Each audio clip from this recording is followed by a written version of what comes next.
el área de literatura. Vamos a hablar del cuento. El cuento es un relato breve, de carácter ficcional.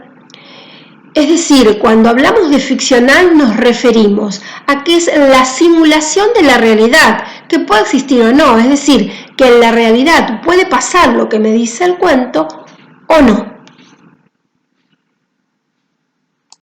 Ahora de las características del cuento. El cuento tiene una característica esencial, que es el carácter de la brevedad. Es condensado, no es muy extenso como lo sería una novela que se divide en varios capítulos. Existe la presencia de un narrador que nos cuenta los hechos. El narrador es un personaje creado por el escritor para que nos cuente la historia. También otra de las características es la cantidad de personajes. En los cuentos suele haber pocos personajes, a comparación de una novela que puede tener variedad de personajes. Las descripciones por lo general son precisas, sobre todo cuando yo quiero que el lector pueda tratar de pensar, de imaginar todo eso que yo le estoy contando o que le estoy describiendo.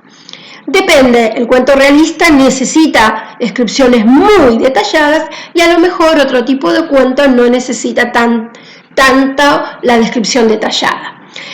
Las acciones, vamos a decir, que se producen en el cuento nos conducen a un final o a un desenlace. Ese final que ustedes lo veían como situación final, que puede ser abierto o puede ser cerrado. Es decir, termina diciéndonos cómo terminó en realidad la cosa, o de repente queda para que el lector imagine cómo será el final. Del cuento. El cuento lo podemos estructurar de la siguiente manera: marco, conflicto y desenlace. En el marco vamos a encontrar los personajes, es decir, quiénes son los que llevan a cabo estas acciones, ¿sí? También vamos a encontrar en el marco el tiempo, es decir, me va a decir en qué época, si el cuándo se llevó a cabo esta historia, ¿sí? A veces no dice una fecha exacta, a veces me puede decir en verano, hacía calor, me puede nombrar la temporada, no sé, invierno, me puede decir fechas, pero no siempre es exacto, no siempre me va a aparecer justo una fecha, ¿sí? Eso hay que tenerlo en cuenta. Y también me va a decir el espacio. El espacio me va a contar en qué lugar se desarrolla la historia. A veces no lo dice, por ejemplo, no sé, en la provincia de Chubut, en Gaiman, no, sino que nos da pequeños detalles que nos hace darnos cuenta de qué lugar podría ser. A veces puede ser un campo, puede ser un jardín, puede ser en una escuela, ¿sí? Por eso el espacio lo tenemos que ir sacando de acuerdo a cómo vamos comprendiendo el cuento. El conflicto, el conflicto es el obstáculo que se le presenta a los personajes. Hay un problema que surge allí que no se puede resolver o que se puede resolver. Veremos cómo termina. Luego tenemos el desenlace. El desenlace es cómo finaliza el cuento. ¿Se resuelve el conflicto o queda abierto? Es decir, lo que yo les decía antes, ¿se queda cerrado ese cuento? Es decir, ¿finaliza diciéndome que se casaron y fueron felices? ¿O me dice que viajaron y de repente no me dice si se casaron o no, no me dice si murió o no el personaje, no me dice qué pasó? Me lo deja librado a que el lector piense cuál sería ese final. El narrador, como les había dicho, es un personaje creado por el escritor para contarnos la historia, para contarnos qué pasó, para decirnos qué personajes surgen y qué les va sucediendo a ellos a través de todo el tiempo en que se desarrolla la historia. Vamos a ver que hay distintos tipos de narradores. El tipo de narrador que yo les voy a dar acá es el tipo de narrador según la persona gramatical. Podemos tener narrador en primera persona, es cuando yo narro mi propia historia. ¿Cómo me doy cuenta? Por ejemplo, cuando me dice, me impresionó mucho o mucho me impresionó. Caminé toda la noche y al día siguiente mi cuerpo parecía desfallecer. Fíjense en que ahí yo estoy contando lo que me pasó a mí. Entonces, ese es narrador en primera persona. Pero también puede ser narrador en tercera persona. En tercera persona es cuando yo estoy narrando la historia de otro, estoy contando lo que le pasó al otro y puedo decir, mucho le impresionó que caminó toda la noche y al día siguiente parecía que desfallecía. Entonces, de esa manera yo cuento la historia de otro. Bien, existen otros tipos de narradores. Por ahora solamente vamos a trabajar con el narrador según la persona gramatical. Distintos tipos de cuentos. Vamos a hablar que los cuentos los podemos clasificar en cuentos realistas y no realistas. Los realistas tienen que ver con la posibilidad que en la realidad pase lo que contamos en el cuento. Vamos a encontrarnos con que tenemos un tipo de cuento que se llama policial. Pero este policial se divide en dos tipos. Hay dos tipos de cuentos policiales. Uno es el policial de enigma, en donde el personaje por lo general es un detective que trata de descifrar el misterio a partir de distintos indicios, de distintas pistas. Y se va a destacar este detective por su inteligencia, ¿sí? Esto podría al estilo Sherlock Holmes, para que se den cuenta. Luego tenemos el policial negro. En este caso el detective es un hombre de acción. Lo llevo a una película para que se den cuenta, al estilo de Arma Mortal, donde hay mucha acción, ¿sí? Y el personaje principal o el protagonista, inclusive, en vez de ser un policía, puede ser un criminal. Luego vamos a encontrarnos con el cuento costumbrista. El cuento costumbrista es el que se va a detener en las acciones y los personajes propios de un lugar en especial, de una época en especial, ¿sí?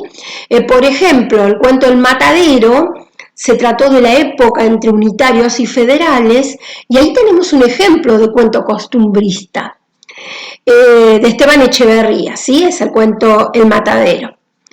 Luego vamos a encontrar realista social. Es un tipo de cuento en donde se exponen problemas sociales, donde vamos a ver que el personaje tiene problemas de pobreza o de marginalidad, donde hay explotación del hombre, falta de dignidad, abuso de poder, donde encontramos un hombre muy,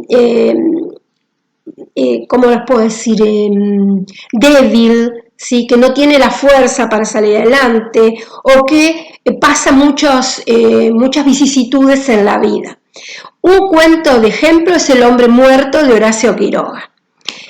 Luego tenemos los cuentos humorísticos, ¿sí? Que se introducen en situaciones ya un poco más absurdas, donde se exagera, donde hay personajes que se acercan más bien a lo caricaturesco, generando una atmósfera más bien grotesca. De este tipo de cuentos humorísticos podemos encontrar en Historias de Cronopio y de Famas de Julio Cortázar, que el año pasado se tenía que leer, ¿sí?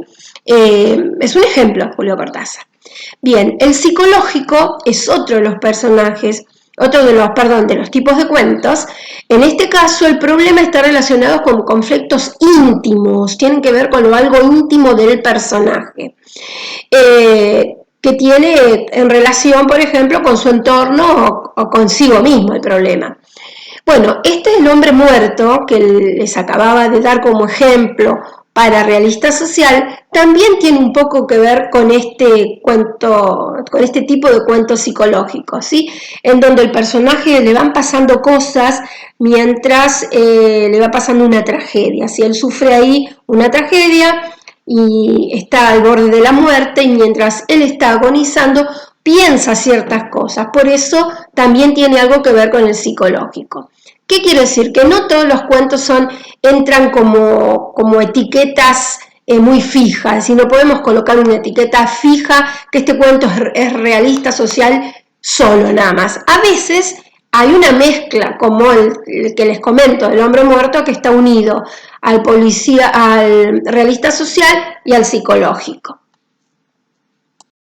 Los cuentos no realistas, ¿sí? Entre ellos encontramos el cuento fantástico.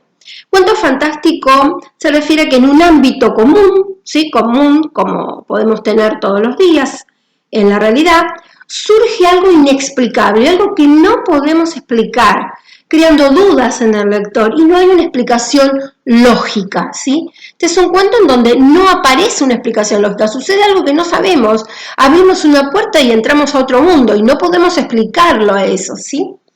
Luego tenemos el cuento extraño. El cuento extraño es en el mundo del sueño, se confunde, ¿sí?, con lo real y crea situaciones totalmente irreales. Y estos sí tienen una explicación lógica y se dice que tuvo que ver porque fue un sueño, simplemente fue un sueño. Luego tenemos el cuento maravilloso. Los hechos sorprendentes que aparecen aquí, ¿sí?, se explican a través de la magia, hechizos, pociones, brujerías, siendo sus personajes habituales dioses, hadas, duendes, que crean una atmósfera de encantamiento y transformación. En este caso, por ejemplo, Alicia en el País de las Maravillas, que Alicia en el País de las Maravillas tiene algo particular, porque se mezcla entre lo fantástico y lo maravilloso. Por eso yo les decía que a veces los cuentos no encajan exactamente en estas etiquetas que nosotros a veces tratamos de imponerles, ¿sí? Luego tenemos el tipo de ciencia ficción, ¿sí?, dentro de los no realistas. Aquí los hechos anormales u insólitos se justifican racionalmente, es decir, con la razón, con la ciencia, siempre hay una explicación científica. A veces con computadoras, por ejemplo, tenemos que aparecen computadoras, máquinas del tiempo, viajes intergalácticos, extraterrestres. Acá podríamos poner, por ejemplo, Volver al Futuro, ¿sí? Fíjense en cómo a través de ciertas películas podemos ir viendo ejemplitos de cada uno para que se den cuenta.